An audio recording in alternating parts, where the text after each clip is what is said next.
Welcome to our Mary Greeley Primetime Alive presentation, Avoiding Scams in the Digital Age. I'm Vicki Newell. I'm the manager of the Older Adult Services program here at Mary Greeley Medical Center.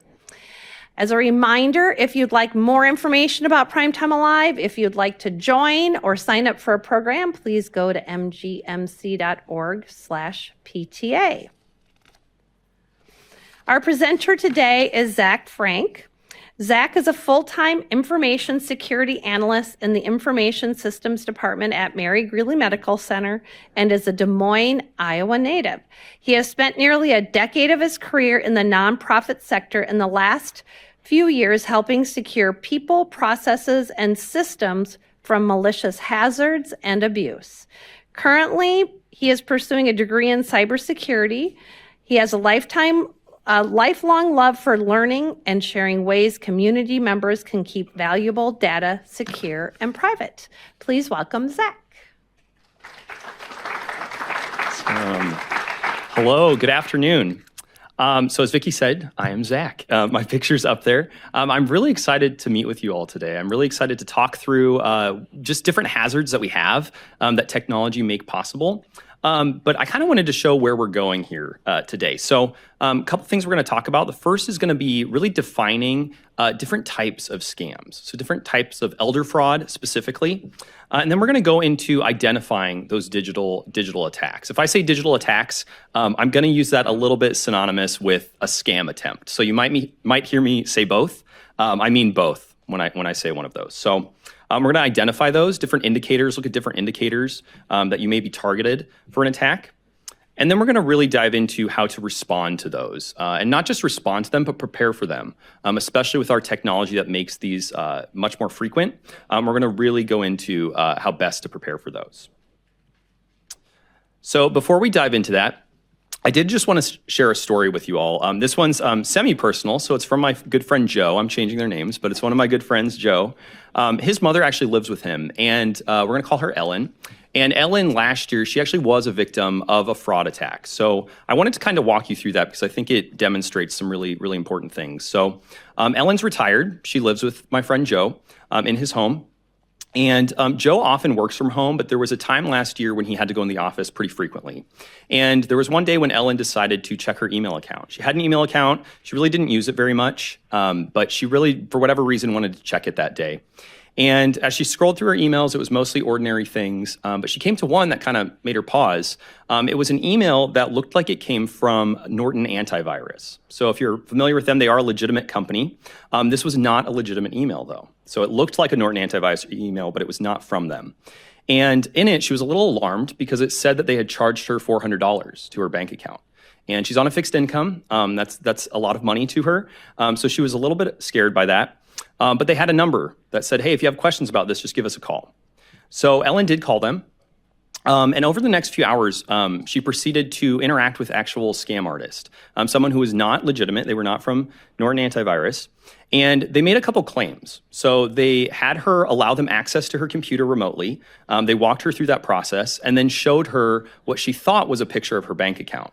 It was not her bank account, but it looked really close to it. And they said, oh, I'm looking into why we charge you $400, and oh my gosh, I accidentally deposited $10,000 into your account. It sounds a little bit bizarre, but she had a picture right there, and it really looked like her bank account. This scam artist then went on to really manipulate her. He talked through, oh my gosh, this is going to really impact me. I could lose my job for this. My family's going to suffer. Oh my gosh, I'm just not sure what to do. This really moved her. And she really responded. She really wanted to help this man out. So he said all of a sudden, oh, I have an idea. You can actually go and you can get this money back to me. My manager never has to know about this. You just have to go and get gift cards for me. That's probably the best way. They tried a couple ways to get her to send money, but really that just confused her. So eventually they went to gift cards. And so over the next 4 hours, she stayed on the phone with this scam artist, going to and from her bank account to different retail outlets, getting gift cards and giving them to him over the phone. By the time my friend Joe caught up with her, he found she had lost almost $10,000 from her savings. So it's really unfortunate. It's a really painful lesson for Ellen, just in the sense of what we face these days with technology use, and how to really be wise when we go about interacting with someone who's making a claim, a financial claim on our life. So it's a tough lesson. Unfortunately, it's not that uncommon.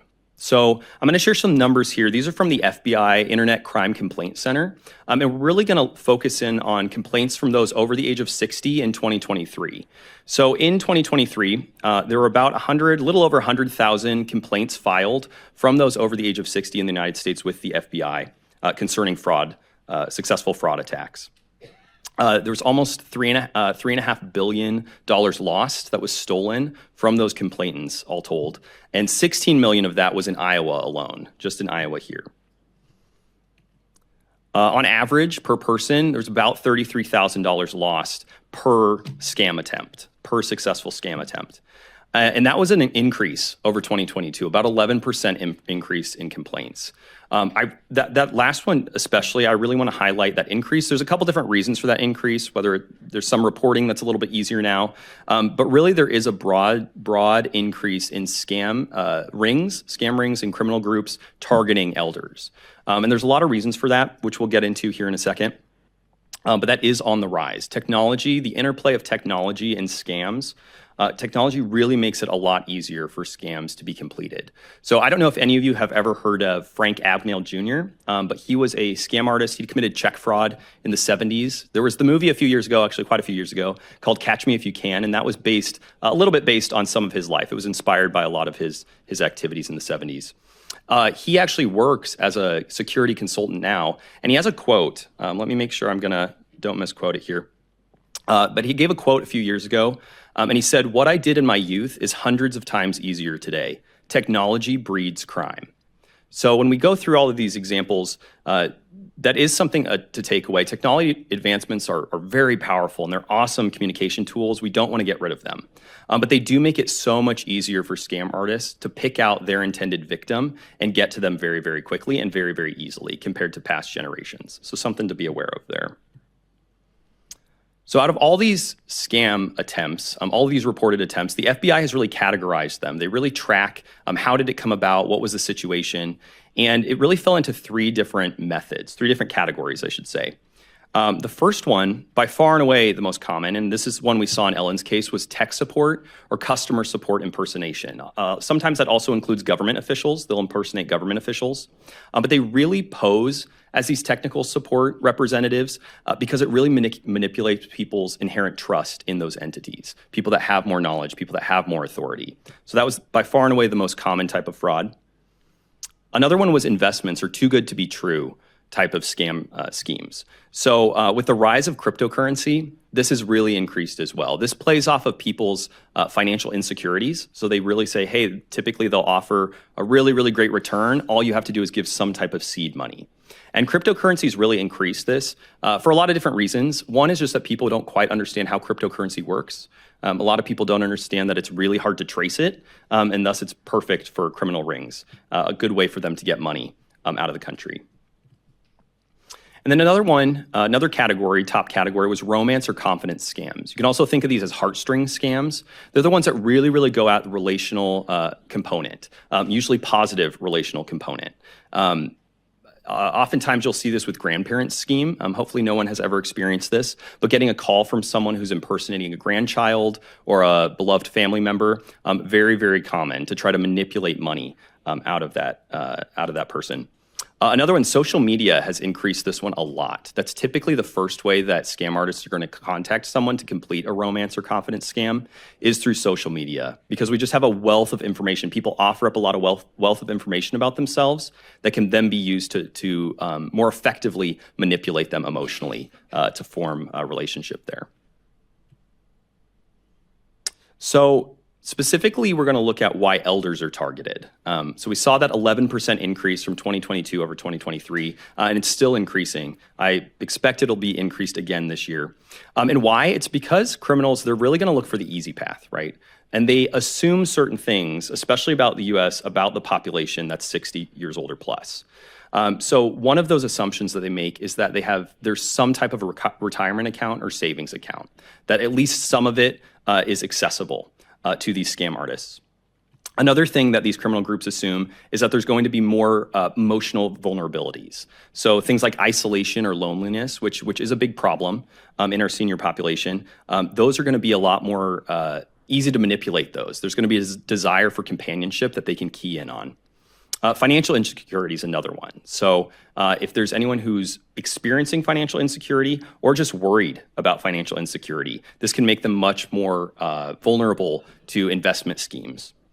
And then lastly, these kind of tie in with those three categories, would be concern for family as well. So if they can do that grandparent scheme, if they can impersonate a family member to propagate an attack, they're going to do that. And they're going to expect that people over the age of 60 will be easier to manipulate in that way. And the last one, they're also going to assume that there's a high probability that there's going to be a lack of technical awareness in that population. And by lack of technical awareness, we don't just mean, and they don't just assume that we don't know how the technology works. It's also that they will then trust someone who claims they can help them with that technology use. So that's why that tech support is so effective oftentimes. All right, so now that we know why scammers target seniors and the common ways that they do that, I really want to break down really into two pieces the components of a scam. We're going to look at the motivation and we're going to look at the tactics broadly. So in almost all cases that we'll see, that an individual will see with a scam attempt, the motivation on the criminal side is going to be financial gain or greed, almost all the time. Sometimes there's going to be certain types of scam attempts where they're just trying to collect data from an individual. But even then, downstream of that, it's usually they're going to collect that data so they can continue propagating some type of financial fraudulent scheme. And then the reason it can be so powerful and so effective, I want to introduce you to this term social engineering. This is almost always a piece or even a majority of the tactic they use. And social engineering, if you haven't heard that term before in a security context, that's really about exploiting human psychology and how we're built emotionally to get them to do something you want. So I have a definition up there on the screen that's even simpler, really just manipulating emotions to get what you want. And so social engineering, that's not just a security term. There's a broad anthropological term and sociology term with that. And it's not always evil, right? So we really depend on understanding each other's emotional responses and psychology, just a normal, healthy human relationship. But of course, we're just talking about the evil abuse of those tendencies that people have, exploiting those to get what you want. So this next slide, I'm actually going to show a short video because I think it illustrates so well how powerful social engineering is when it's used really skillfully. So this is a video that the FBI produced from a real scam victim. So we're going to watch that here. My name is Glenda and I'm 81 years old. In 2014, I met the love of my life online, and he told me that he was a U.S. citizen and was working in Nigeria. He asked me for money to help with his business and help leave Nigeria.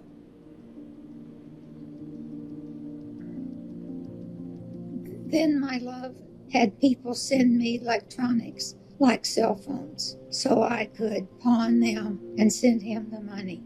When I couldn't get the money that he wanted, he asked me to open personal and business bank accounts.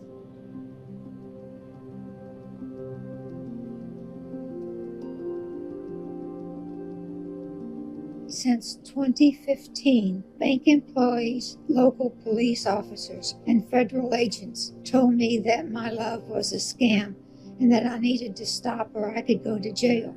I didn't listen to anyone else but my love, the love I've never seen nor spoken to. Now I don't have a choice of whom I'll listen to.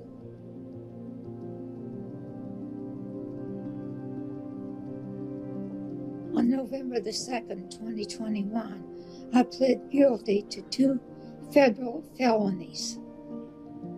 I'll be listening to the judge now.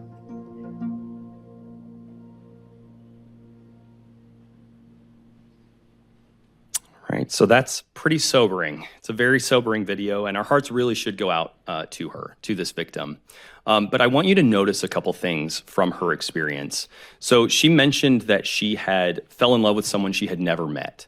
This is really, really common with romance schemes. The criminal or adversary a lot of times will start a relationship, and they'll have some kind of plausible explanation for why they can never meet, why they could never meet her. Or once they start a relationship and trust is formed, they'll give, again, a seemingly reasonable excuse on why they can't actually ever meet face to face. That's very, very common.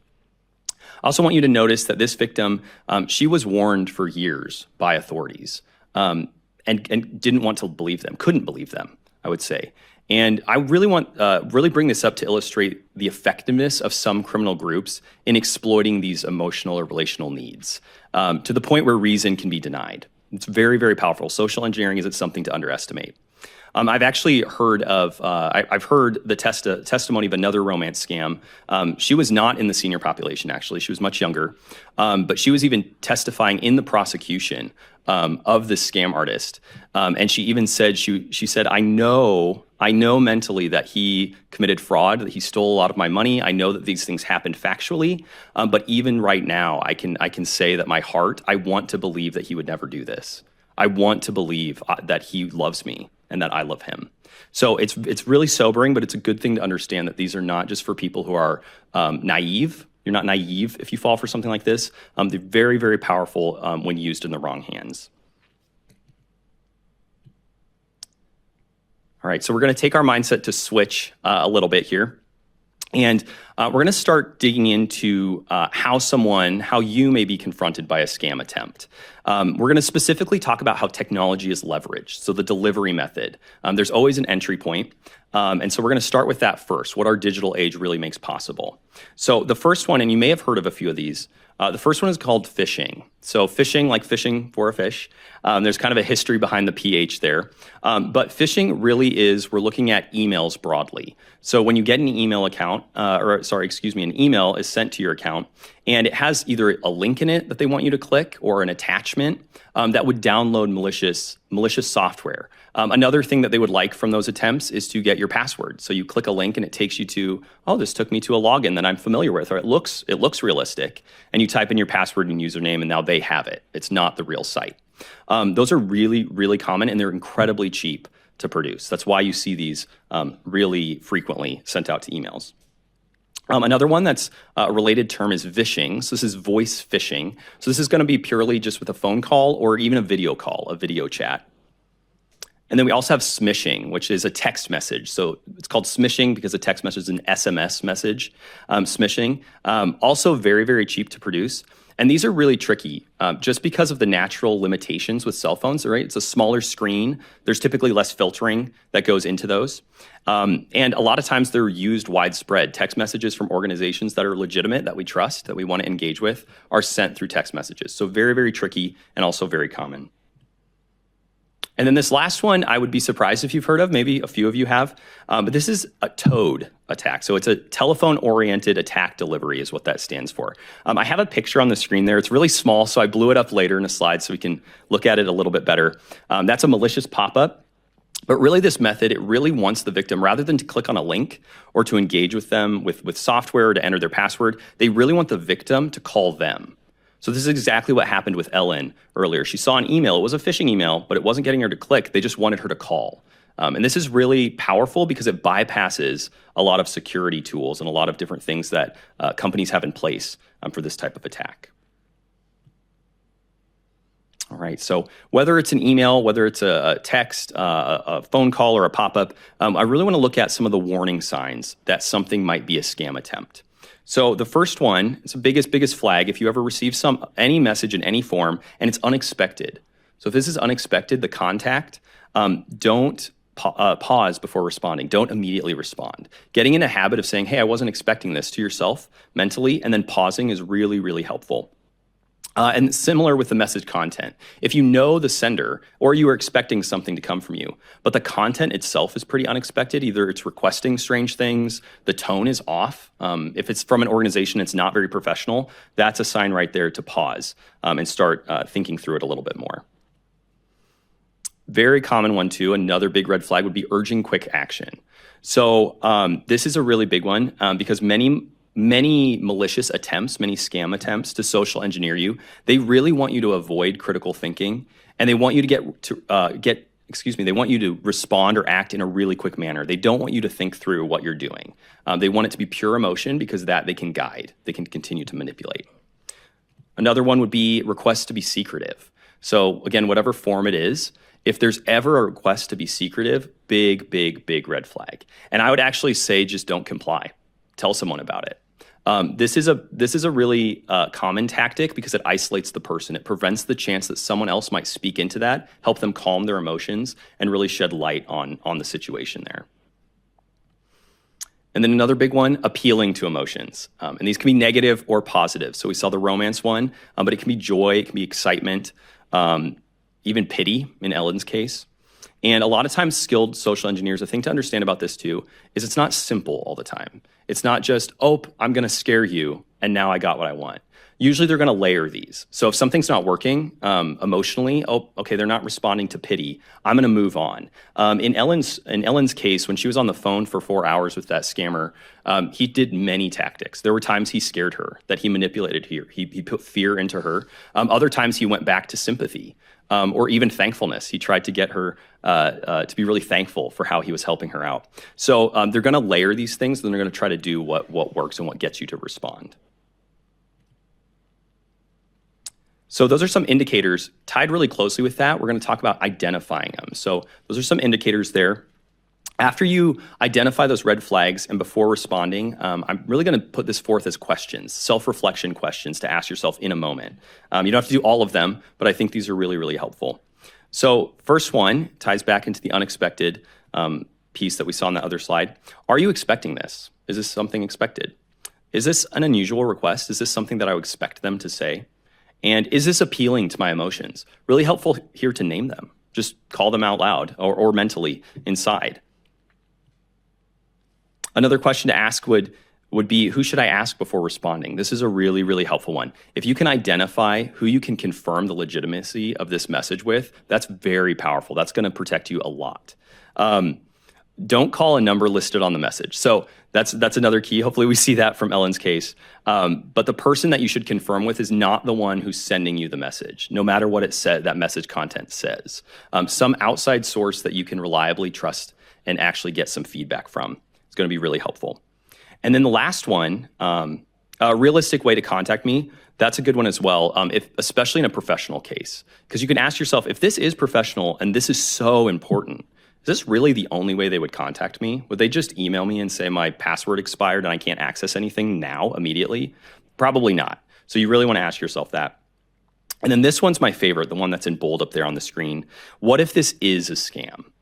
Seems kind of like an odd question to ask yourself, but this really helps us slow down and put us in a critical thinking mindset because it says, who am I putting at risk? If this is a scam and I engage with it, am I putting myself at risk? Am I putting my coworker at risk? Am I putting my loved one at risk? And then don't engage with that. You can really determine, don't engage with it until you're 100% confident that it is not a scam. If someone was to come to you, you can even think to yourself, if someone was to come to me and say, prove that this is safe to interact with, what evidence would I show them that this is safe to interact with beyond a feeling? If you can't do that, if you have no answer to that, then don't engage with it until you're 100% confident. All right, so I blew up that picture earlier of the Toad, the telephone-oriented attack delivery, but we're going to look at a couple different examples here, and these are actually ones that have been seen at Mary Greeley. So this is a picture from a laptop at Mary Greeley, and this is an example of a malicious pop-up. It's in an internet screen, so a browser window, and it's using that Toad method. So I want you to notice a couple things on this. One, it's attempting to look like a legitimate company, right? In this case, Microsoft Windows. We all trust well, I shouldn't say we all trust Microsoft, but we use them on a regular basis. We're used to seeing them. So it's impersonating them. These adversaries know that. And then the words in that, they might be a little hard to see on your printout. You might be able to see it a little better if you have the printout. But the words are really meant to get you to act quickly. They use a lot of scare tactics. So at the very top, in the dark square at the very top, it says your PC is disabled. Oh, my PC is disabled. That's not a good thing. They're really trying to get you to act quickly, to not think about it, and to call them. They want you to call them on that number right there. So we're going to practice. I might have, actually, I am going to ask for a little bit of feedback here. With the things that we covered, I know we blew through them, but the things that we covered, this is a real email, a phishing email, a scam email that was received at Mary Greeley by an employee. And we're going to look at two of them. We're going to look at this one and one more. But could I maybe have one or two people, if you were to see this email, if you can read it up there, and I'll read it out loud as well, what would tip you off that there's something suspicious going on? So it says, greetings. It's from Latifa Faisal. And it says, hello, are you less busy at the moment? I got a request for you to manage discreetly. I will be going into a meeting shortly. Please no calls, so kindly respond back via email. Latifa Faisal, Chair. Is there any bold soul who would like to, you could just shout out. What would be suspicious? What's the meeting? Yeah, that's right. That's a great one. Say it again. Yep, she said, do you know the person? That's a huge one. So in this case, the Mary Greeley employee did not know Latifa Faisal. So that was a huge one. Yeah, that's great. Anything else? Is there one more? Chair of what? Chair of what? Yeah, that's right. She said chair of what, if you didn't hear that. So the chair, just the chair at the end, pretty generic. Yep, those are great indicators. Anything generic? They did use this employee's name. I blacked it out there, but it says greetings so-and-so. Greetings, Zach. Another one to point out right in the middle, she says, I got a request for you to manage discreetly. Secretive. I want you to be quiet about this. Don't tell anyone. If you do know me, don't check with anyone who knows me. Don't do it. You even see at the end there, this sender said, please no calls. So I don't know who Latifa Faisal is. I'm not aware of anyone here at Mary Greeley who does. But if she is a real person, they really did not want the recipient to call her if they did have her number, because they know then this wasn't legitimate. This was a scam. So that's great. Well done. Those are good ones. All right, the second one, I actually have one highlighted, so a freebie for you. But this one also came to a Mary Greeley employee, and this was a really tricky one because it came from another Mary Greeley employee's personal account. So it actually came from their personal account. And it says, how are you? I'm unable to speak over the phone due to a serious throat pain caused by laryngitis. Can I ask a quick favor from you, please? It's a little suspicious about this one. Favors misspelled. Was that what you were going to say too, sir? Yep. So she said because there's laryngitis, so this scam artist knew, okay, there's a legitimate reason why you can't talk to me. Don't try to call me. Don't talk to me. Yep. That's great.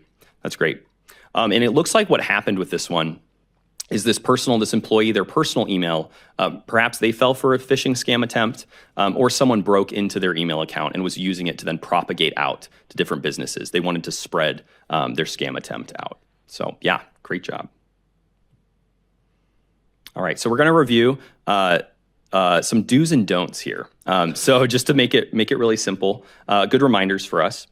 First one, so do's. First, don't panic.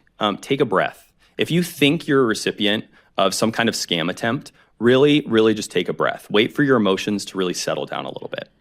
The second one, I have it up there 3 times, but really verify that something's legitimate. Up there, it's verify, and engage someone else in that. So I've covered these, but it's bearing repeating here. Really involve others to determine this when at all possible. If you can call someone and slow yourself down, that'll do a couple things. It will slow you down just by nature of asking for help and waiting for a response. And it'll also help shed light on anything that is suspicious there.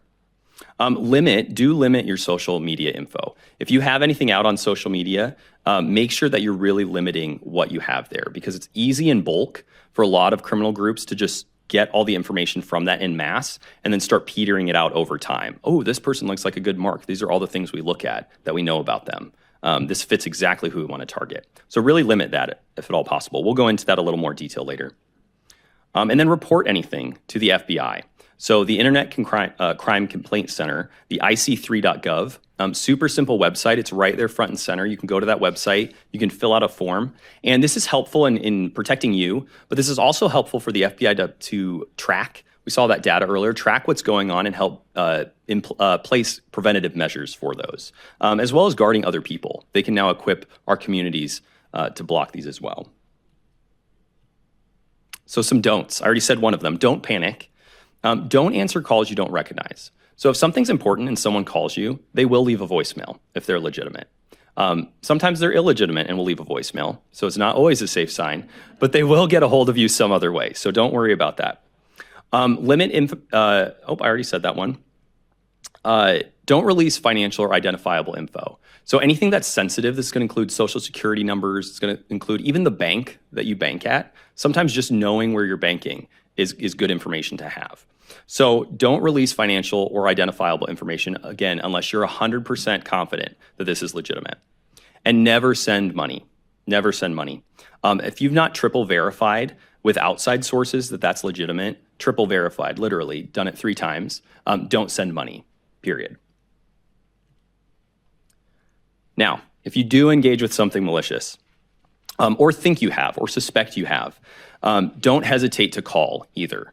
Let's change the curve. I said earlier, the statistics show that those 60 years and older are the least likely out of any age group to report fraud and scam attempts. Let's change that curve. Do report those. Easiest way to do that, there's a couple different methods I'll go through. Easiest one is right at the top there on the screen in that slide. The National Elder Fraud Hotline, that's a 24/7 hotline. It's open all the time. They will always respond.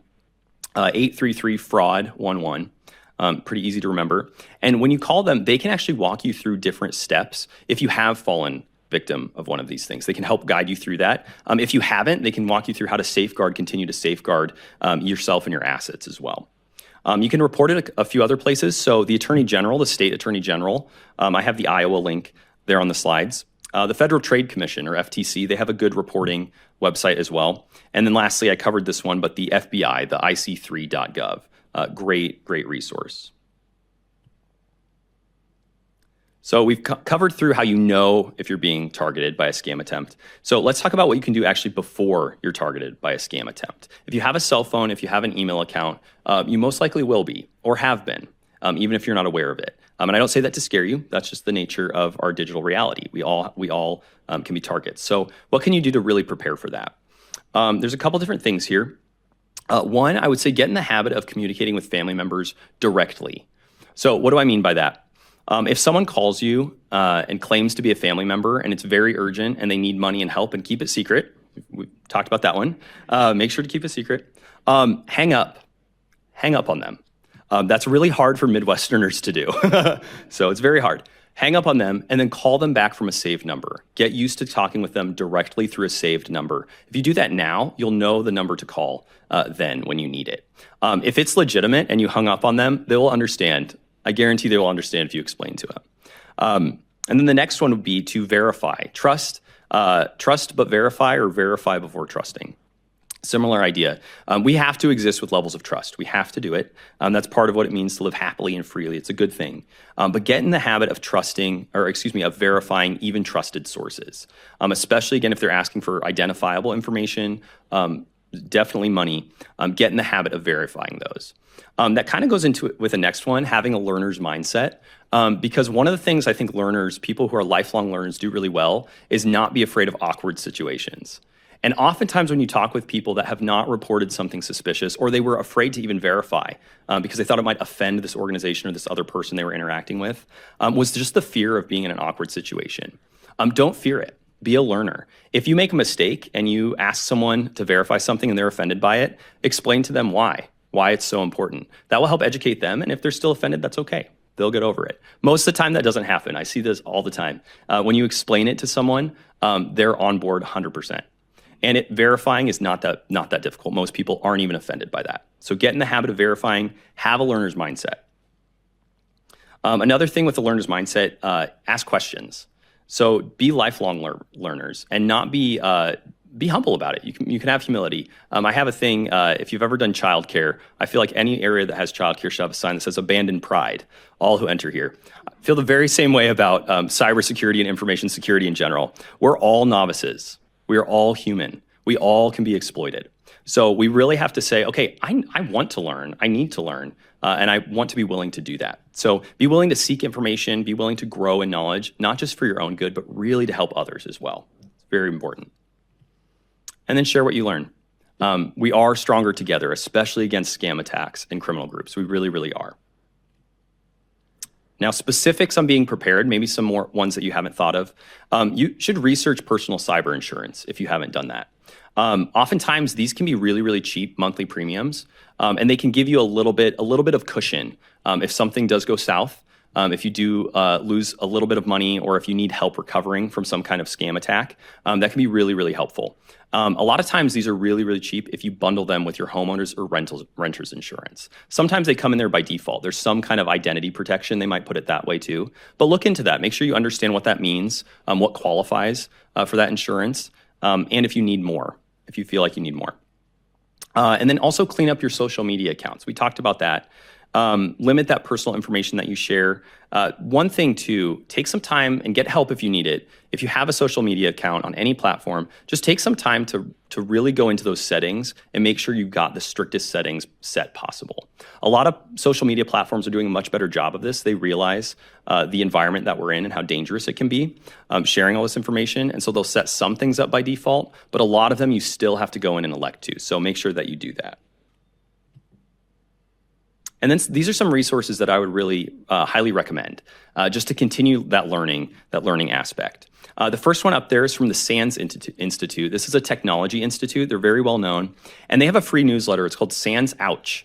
And they have an online blog with that as well. But that's really written for those who are outside of the information security field professionally. So it's written for every everyday man or woman and is a really, really helpful resource. Another one, the Government Cybersecurity and Infrastructure Agency, or CISA, they have a lot of resources for citizens, a lot. They have videos, they have tips, they have home guides. They have a promotion called Secure Our World. Really, really great material there. So I'd highly recommend you look into that. And then lastly, one that we'll highly, highly, highly recommend is our own Mary Greeley Cyber Secure Summer Guide. So we put that out this year. That goes into more detail and specifics on what to do with your home network. If you have a Wi-Fi network or you have a computer at home, how can you secure that and do that in the best way possible to guard yourself? So check that out. I think Vicki printed some of those off. She did for those here. If you need one, I'm sure she can email those to you and we can get those to you as well. All right. So we've almost made it. I'm excited. If you guys have questions, I love questions. But I just wanted to put some things up there for you to remember and take away. If you remember nothing, I really want you to remember that scams are common. These are not uncommon. They are common. And that scammers really do play on emotion. And that can be very powerful. So to pay attention to that. And then unexpected contact, just to review it, that's suspicious. If you're not expecting it, take a breath and start engaging with it in a healthy way.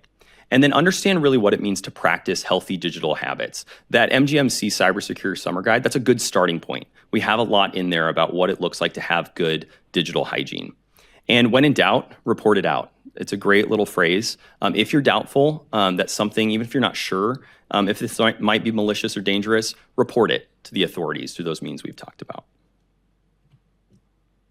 Awesome, that's what I have. I know we covered a lot of ground, so if you have more questions, I would love to hear them. Online question. Okay. When we get junk mail, is it okay to block that email or just delete it?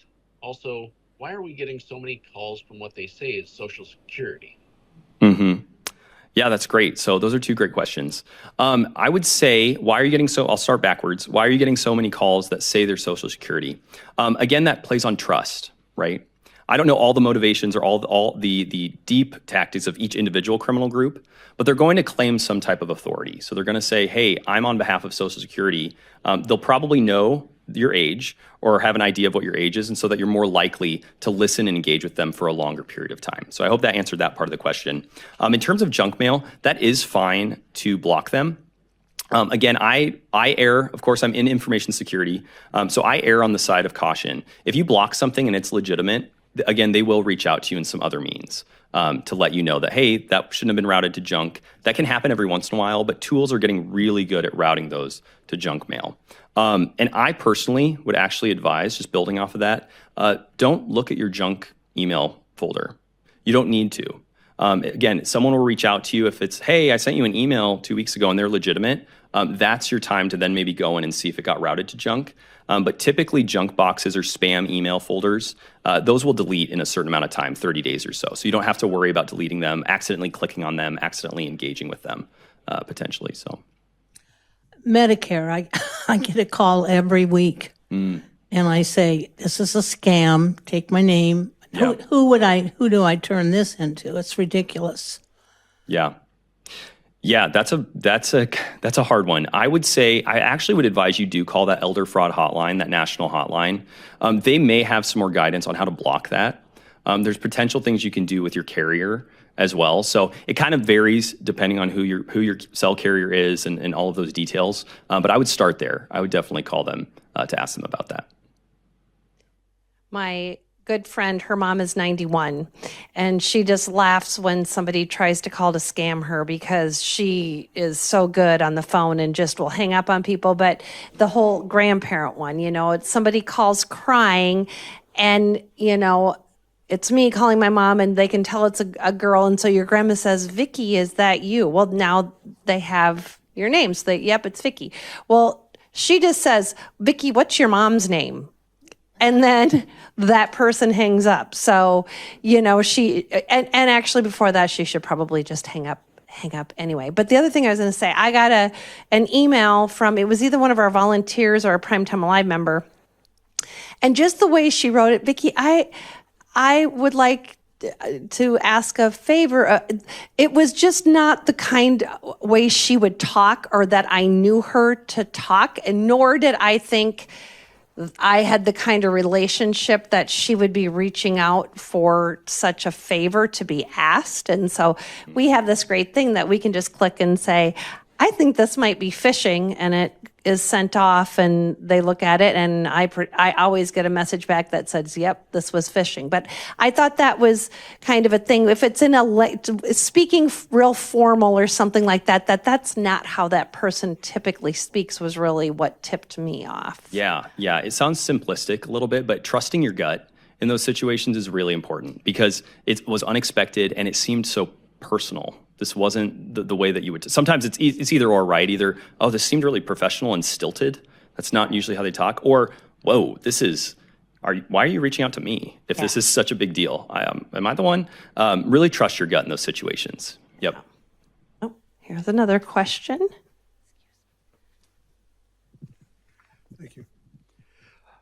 My question was, we've got a lot of passwords, and maybe I print them out, and we've got probably 3 or 4 pages of passwords for different accounts. But how often do you change those? Yeah. So a couple different things there with passwords. Passwords are not my favorite thing. So they're no one's favorite thing. With passwords and password management, I would say change them at least yearly, at least annually. This helps because if there's some kind of large data breach, so I don't know if anyone's heard of some of those data breaches, but if your information was stored by another company at a certain point and a criminal got into there and stole those, they may have your password. They may not know they have your password, but changing those at least annually is going to help prevent anything from coming your way. Also with password management, it can be quite a thing. I think the average, I read a statistic that the average U.S. citizen has something like 200 to 300 unique passwords required to use, so each month or something like that. So it's a lot. There's some solutions to that. Some are better than others, but in our MGMC Cyber Secure Summer Guide, we talk about password managers. These are applications, software applications, that you can store most your passwords in, and you only have one master password. So there's a little risk with that because if you have a really weak master password or someone gets a hold of that, it's the key to the vault, right? They can unlock to your other ones. So there's a little bit of risk, but for most people, that's going to be a really helpful solution. So I'd recommend you look into that so you don't have to constantly be remembering, however many passwords you need, or printing them out in case someone gets a hold of that. Definitely. I just want to make sure that I feel as comfortable as I am now. Several years ago, I put a freeze on with all 3 credit unions, and so I don't worry about anybody getting into my credit card. Is that false hope? I'm not a credit expert. I will say it depends on what kind of freeze you put on it. So if you did a fraud alert, that's helpful. It's not preventative necessarily. So what that does is it just flags your account so that any lenders, anything that's being lended in your name, it signals to that lender, hey, you better double check, you better verify a little bit extra, do a little more extra work to verify that this is actually that person. If you did an actual freeze, that can be really, really helpful. Yeah, that's what I have. I have to call and have it taken off to be able to do any business. Great. Yeah, that can go a long way. Yeah, absolutely. Yeah.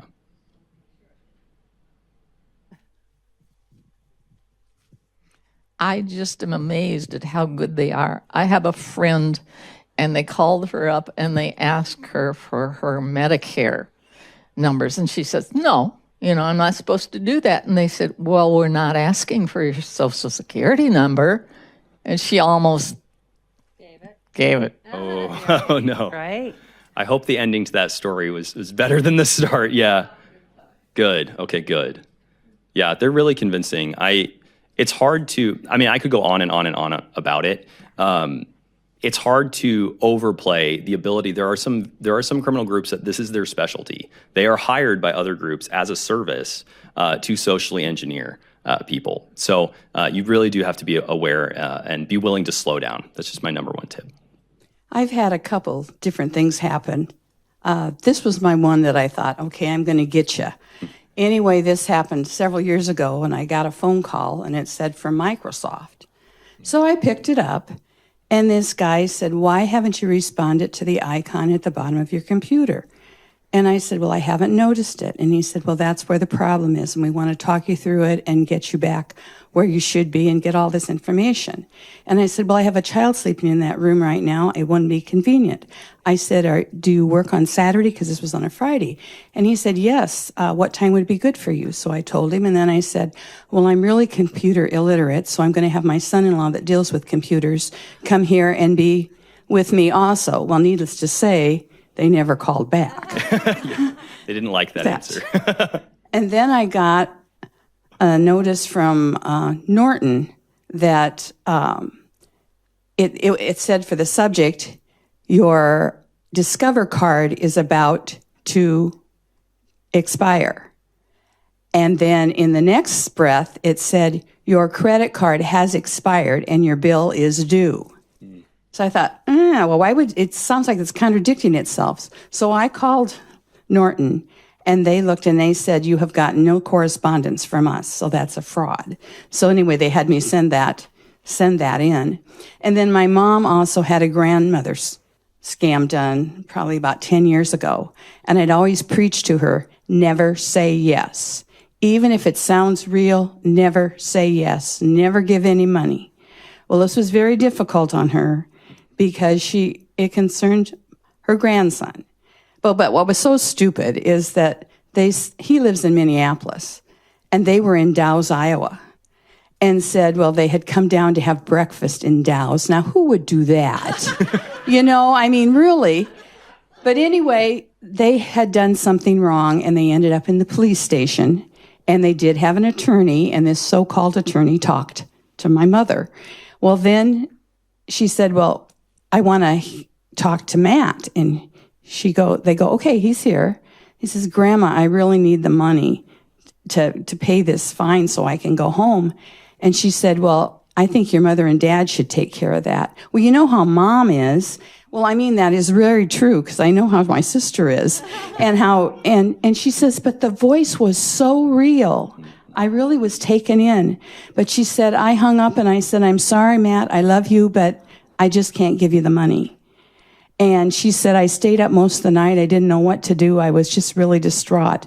So she's called my sister the next day, and my nephew called her and said, I'm so glad you did that. I'm just fine. Yep. Thank you for sharing that. It's a good story. I can tell you, they test us here. They send out phishing ones to some employees to see who they can get to click.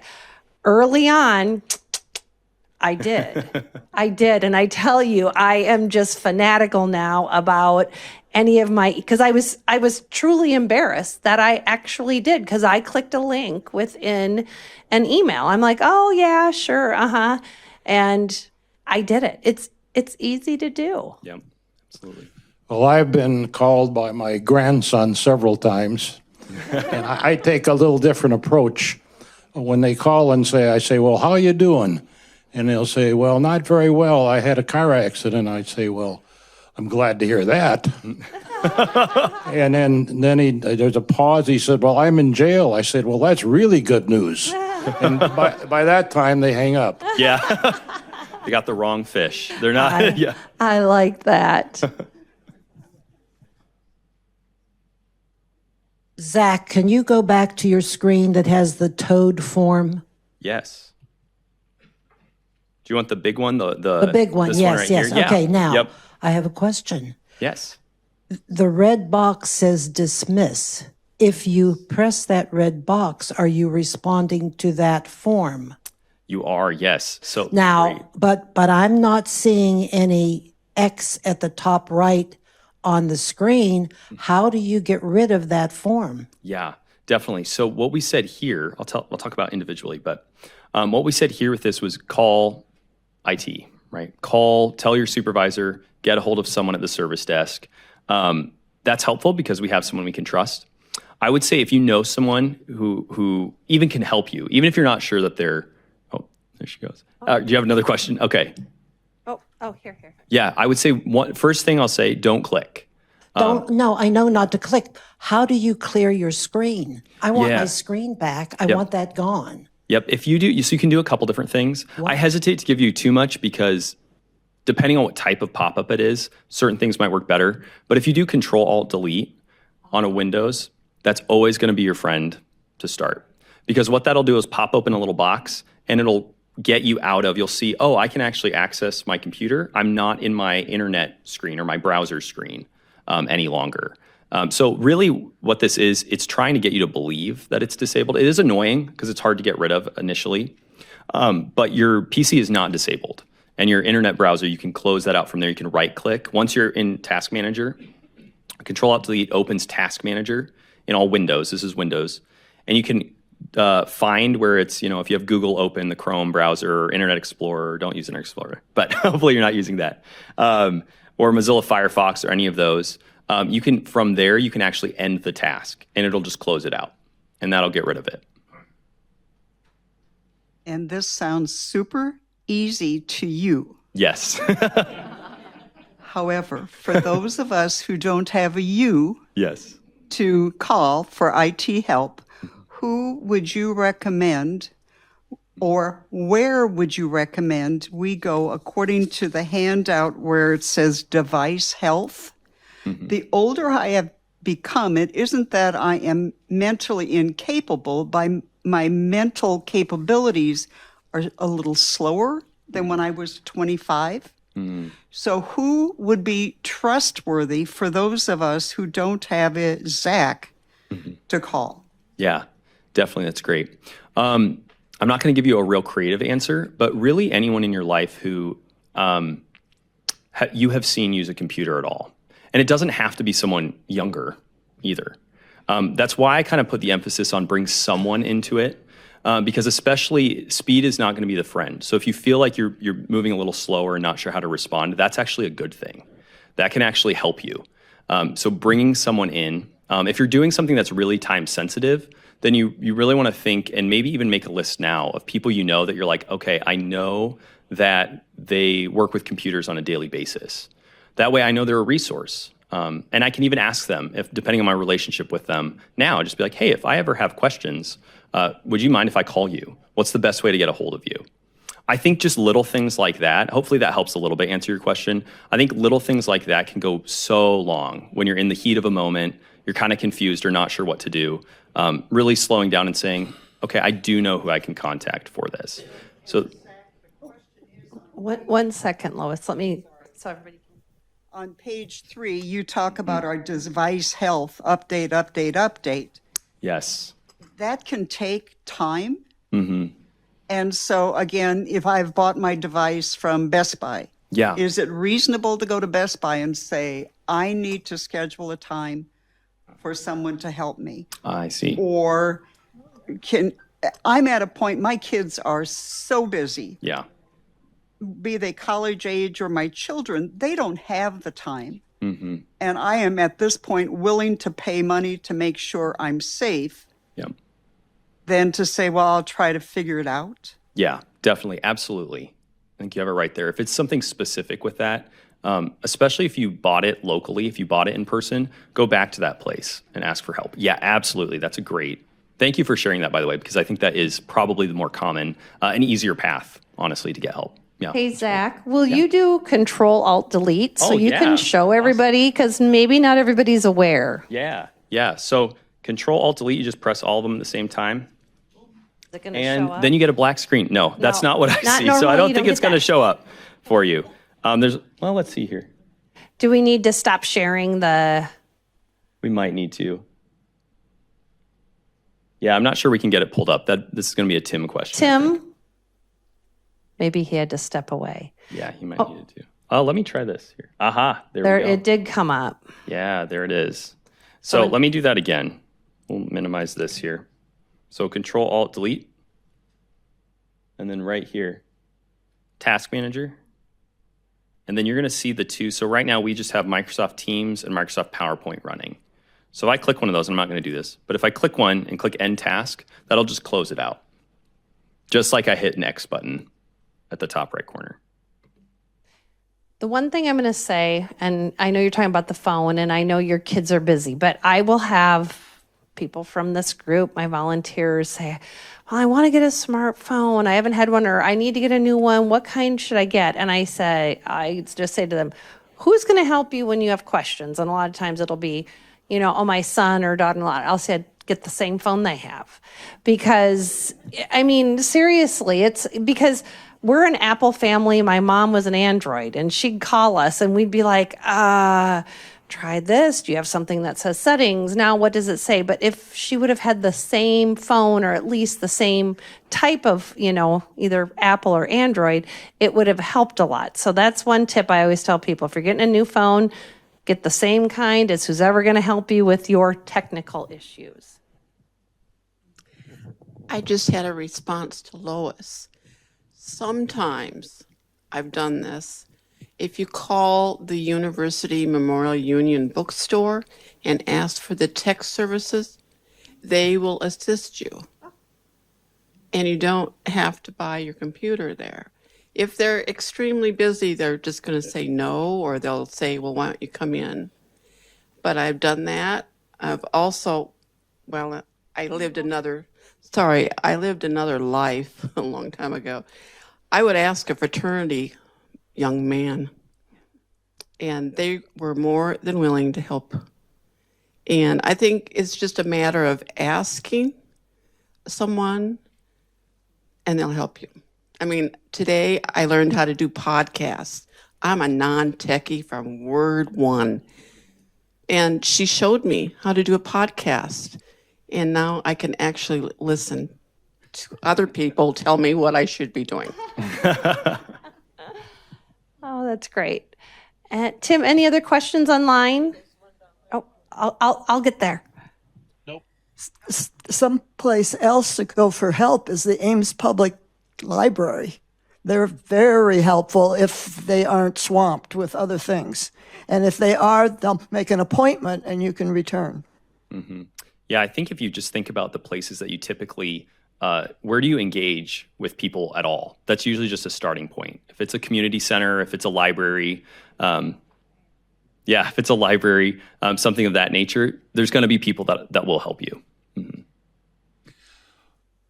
I'm a retired clergyman. What makes persons in helping professions maybe more susceptible to this type of operation? Mm-hmm. That's a great question. Yeah. So the desire to really be helpful, especially, I keep saying especially in the Midwest, it's a little bit cliche, but there is a difference in regional willingness to help.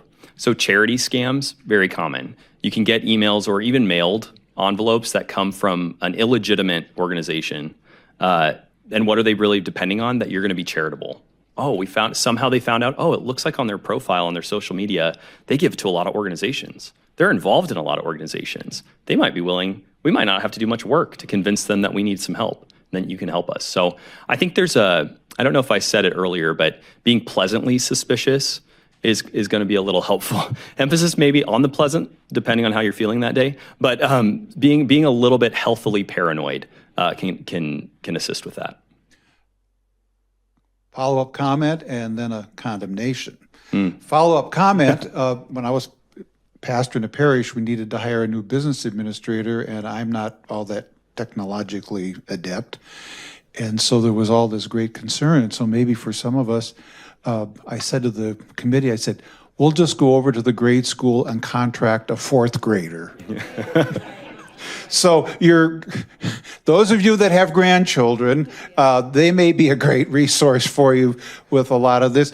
And the other thing is, I've been a victim of a couple of scams. There is a special place in hell for those people. Yeah. It's agreed. Well, Agreed. and I also think the thing that makes me really sad is I look at all of you and, we hear about people talking about back in the day, you did it with a handshake, right? I mean, you're just a lot more trusting and you wouldn't be suspicious. Our kids are a much more cynical generation. I mean, it's sad to me that it is that way. When my dad got his,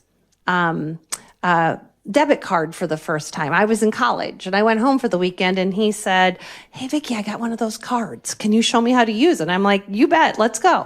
So he grabs the card and he goes, I said, "Do you have your PIN number?" And he's like, "What?" I said, "Probably the letter that came with it. It would have the PIN number in there." He goes, "Oh yeah, here's the letter." He goes, "Oh, here, just wait, let me write it on the back of the card." And I'm like, "Dad, if you lose that, you will have no money left." So it's just, unfortunately, this generation growing up is going to think much differently, and they know that you guys don't have that cynicism to you, but you have to question. Yeah. Final thing, I just build off on that, Vicki. I think one thing that's a benefit is it is a two-way street when you think generationally.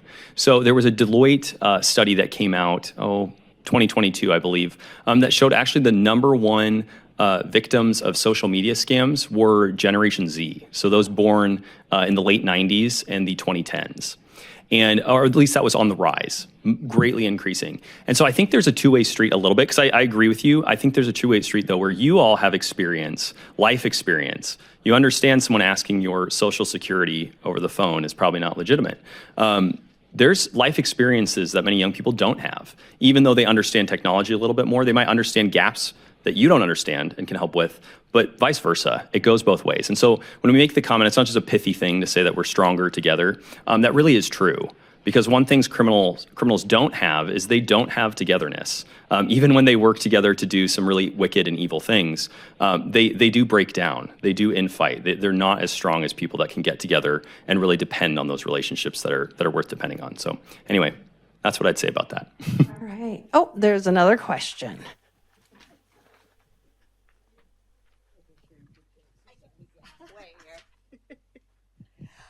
This is a real basic question, but you talked about like your social profile or your presence or whatever.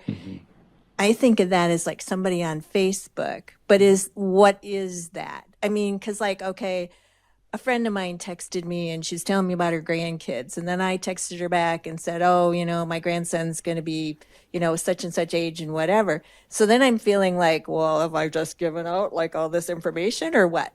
Sure, that's a great question. When I said social media platforms or presence, that can be fairly broad. Facebook is definitely in there. Instagram, TikTok, MySpace, if anyone remembers that. I know it's not around. But really anything that's requesting that you post publicly information about yourself is really how I've used that today.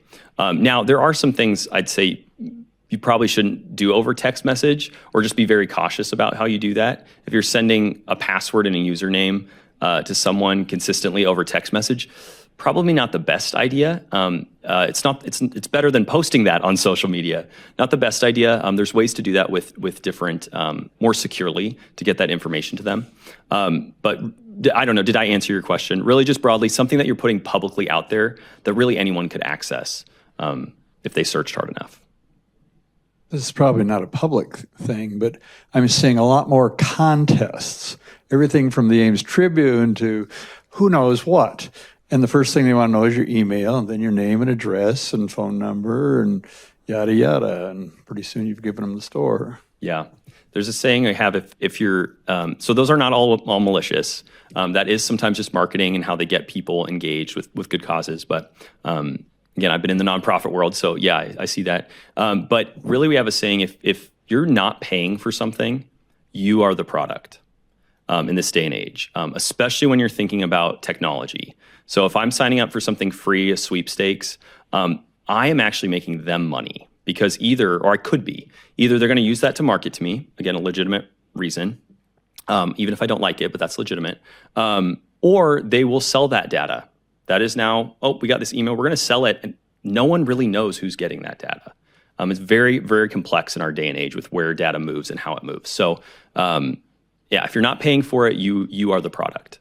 Okay, so Zach, are our devices listening to us, and is that a way?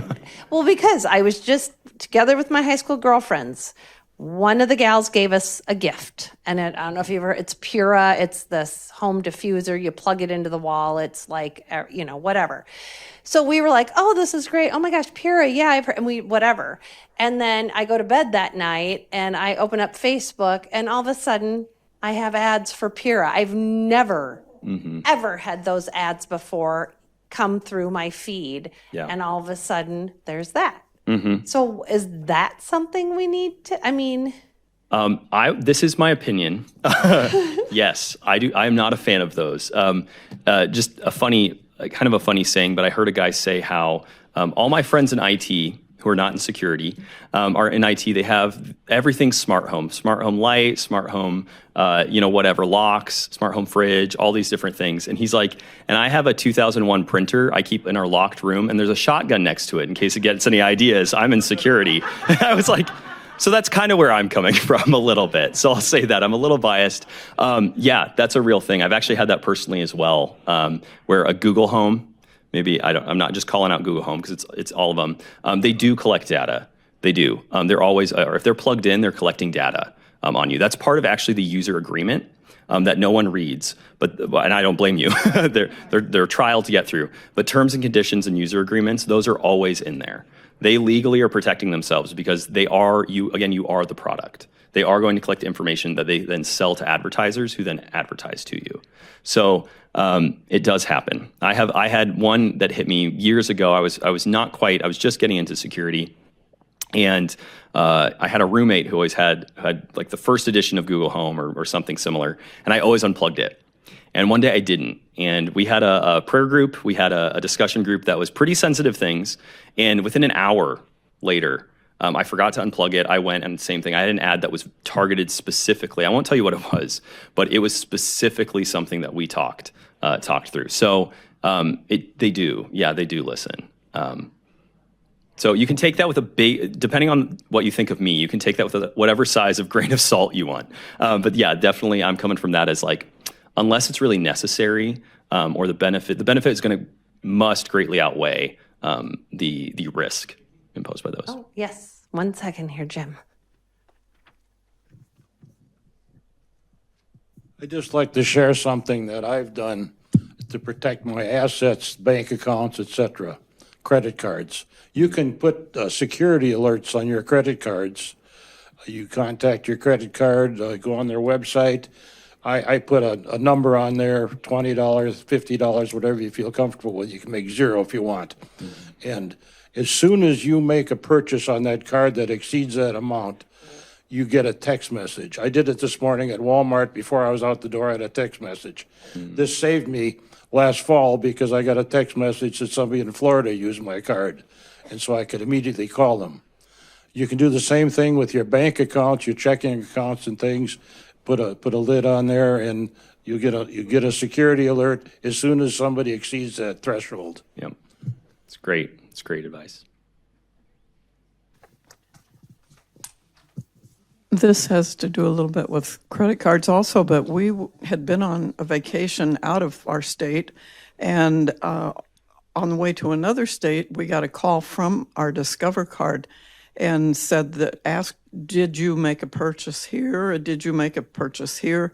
And, you stop and eat someplace, you don't remember necessarily the name of the place. But anyway, some of them we'd say, no, I don't think so. And yes, this one, this motel or whatever. But, and then she was asking for something, and I think the card number, I forget what the deal was she asked, but I said, I'm not comfortable giving that over the phone to you. And she said, that's perfectly all right. She says, look on the back of your card, find the number, and call them and tell them this is for a fraud alert. And so they were very comfortable with doing that. And they, like you said, they won't object to it if you're trying to protect yourself. Yeah, that's a great example. Thank you for sharing that. All right. Do you have One other thing about credit cards, if you lose your credit card or if it's stolen, you have the number available to call them. I put that number on the back of my credit card in my phone contacts, so just in case, I have that available. That's a great tip. Very good idea. Yeah. Another thing I'd say with that, and this is again not professional recommendation, but or not official, I should say, but really using credit cards is going to be a way to go, especially if you're on vacation, because most credit fraud, they will be liable. The credit company is liable. If you use a debit card, you are liable. So if someone gets a hold of that and scams you with that, you are liable for that. You most likely will not be reimbursed. I have a story about Discover also. I had gotten a message from Discover on my cell phone and on my computer and on my landline. And I had never seen numbers to call back like this on my landline before. I go, this is totally, really different. So I said, I'm going to call Discover. And I did, and she said, yes, all those numbers are legitimate. We have numerous phone call numbers that you can call. And she said, yes, there are red flags on all of these for you. Somebody out in Seattle, Washington ordered a Domino's pizza for $41. And it didn't go through because they didn't have the security code. Wow. So I thought that was very nice of Discover. Yeah, that's great. All right. Here's another one. I just read an article that said we should freeze our cell phone number, go to our carrier, and ask them to freeze so that if my cell phone is cloned, someone else gets in it, they have access to everything that's on my phone. Is this a good idea? I think it can be a good idea. It's tricky with cell phone numbers because, not to get in the weeds too much, but in the United States, how we operate with cell phone numbers, cell phone carriers, and there's legislation to back this up, claim that cell phone numbers were never meant to be security identifiers. So even though you have one assigned to you, there's not really anything in place that prevents someone else from using that number in any way. So whereas other countries, they have some laws that, cell phone companies, you have to put protections in place like freezing and different things by default. So I think it can be helpful. I think I wouldn't depend on it as the solution just to guard. If you're getting a lot of people are calling you like, why you called me from this number? And you're like, no, I didn't call you from this number. You're probably someone's spoofing, we say, using your number to call other people. That case, it could be helpful temporarily. I think long term, it's probably not. I don't want to discourage you from doing that at all. Definitely do that. But there's ways around that. Essentially, is what I'm saying. Yeah, but it can be helpful. It can be helpful. All right. Wow. Good topic. Good program, Zach, and lots of great sharing by everyone today. Thank you so much for joining us, Zach. Thank you so much for putting this together and sharing this. Sure. We may have to have you back on, a semi-annual basis or something to keep us all updated, because we know that the tactics are changing all the time. And so, I love to talk, so it works. Well, perfect. Just a reminder to fill out your evaluation and give us ideas for other topics or presenters you'd like to hear from.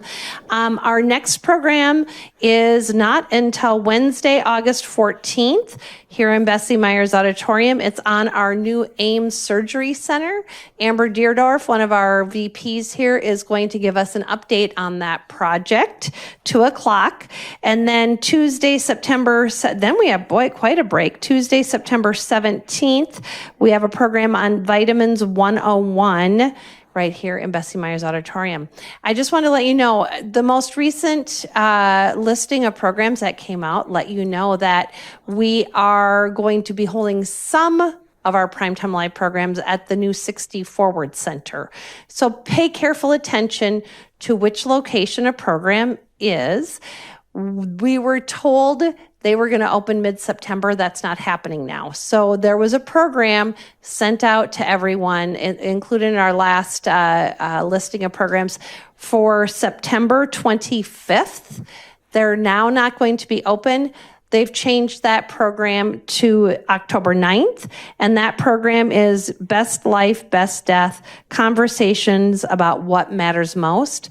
If you signed up for that, you will be getting an email in the next day or two just letting you know, hey, we're changing the date. You're registered for it. You just need to let me know if you can't attend. So you will get an email, but I wanted to let everybody know. But looking forward to that building being open will be great. So thank you, everyone, for coming out. You can put your evaluations in the back. Thanks again, Zach.